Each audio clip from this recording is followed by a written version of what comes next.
Good morning, everybody. Thank you for coming to my channel, Christine Louise on Paper. I hope you're having a good day. I have been asked how I make my dashboards in my planner.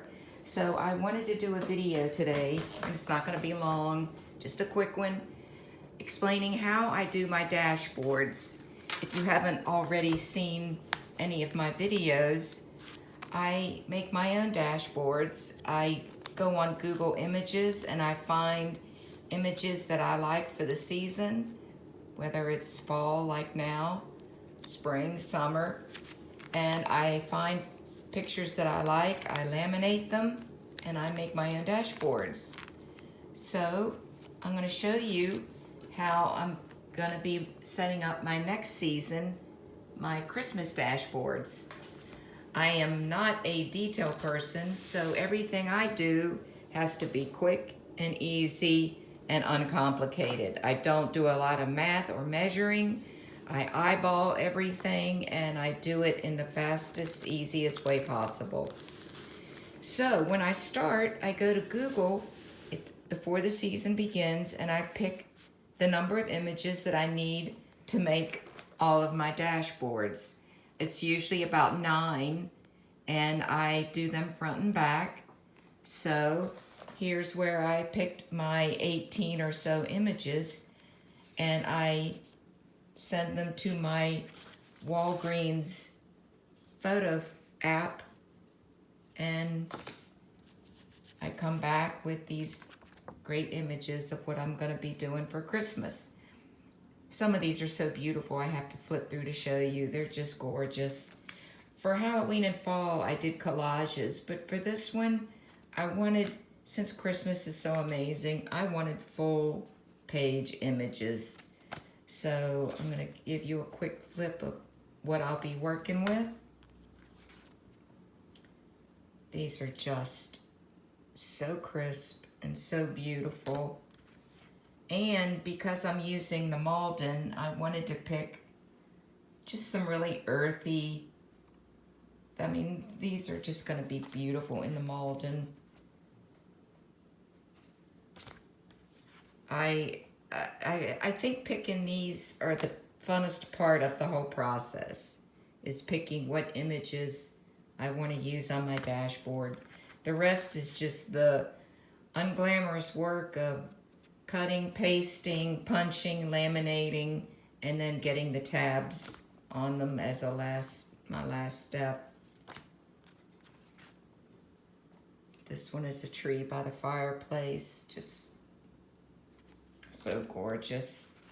Same with this one, just a warm and cozy. Now I'm gonna space the tree and living room ones in between the pastries, and I'm not going to have all the pastries together. I'll space them between decor and the beautiful sweets of the season. So I have plenty to do the front and back for each divider. I made sure that the photos were all similar in feel as far as tone and lighting. I tried to keep to the same type of lighting, this similar color scheme, which was kind of heavy on neutrals. And the last one. So here is the front and back of each divider I'm going to have. The next step is I pick a very plain paper because I have learned that the prettier seasonal paper isn't what looks the best. You want the photo to be the focal point, and I've learned that the plain paper does that. If I would have gotten paper with little holly leaves, it would have been too busy. So for example, let's pick one of my more basic photos.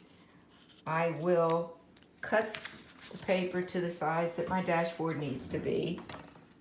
Then I will tack that down with glue. Then I will hole punch it with my hole puncher. Then I laminate it, and then as the last step, I take a manual hole punch and manually hole punch the laminate holes.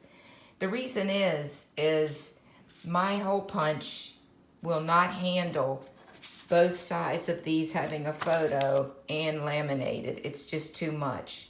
So I have to punch the paper, then laminate, and then manually punch. So you can see these are gonna be gorgeous. And the paper gives it just enough of a border to give it some pizzazz without making it look too busy. The last step I do is to put a tab on the side and then use my sprocket to label my tabs the same as I've got them now: life, work, daily, weekly, gratitude. And then the fun part, putting them in the planner. A lot of times at Christmas, I will put a little sticker on the border of each one. So I got stickers at Hobby Lobby, and I will find a plain place on some of them, and I wouldn't put this on this one, like maybe on one of the household. Let's find one and I'll show you what I mean. Let's find one with, it's kind of plain. Like maybe on this one, I would put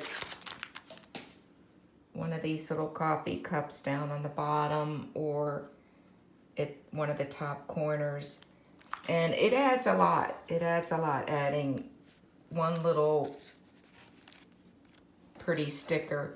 Then on another plain one that has pastries or something, I might put something else. Not that one, but you get the feel of what I'm saying. Maybe on this one, I might put a tree. I think this tree is going to be a little too big for that, but you get the gist.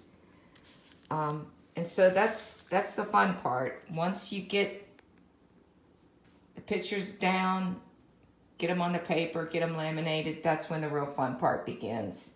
So I hope this helps, and I'm looking forward to getting my Christmas dashboards done. And when I do, I'm going to immediately do a flip through, and you will see the finished product. So thanks for coming to my channel, everybody. Have a great day. Bye.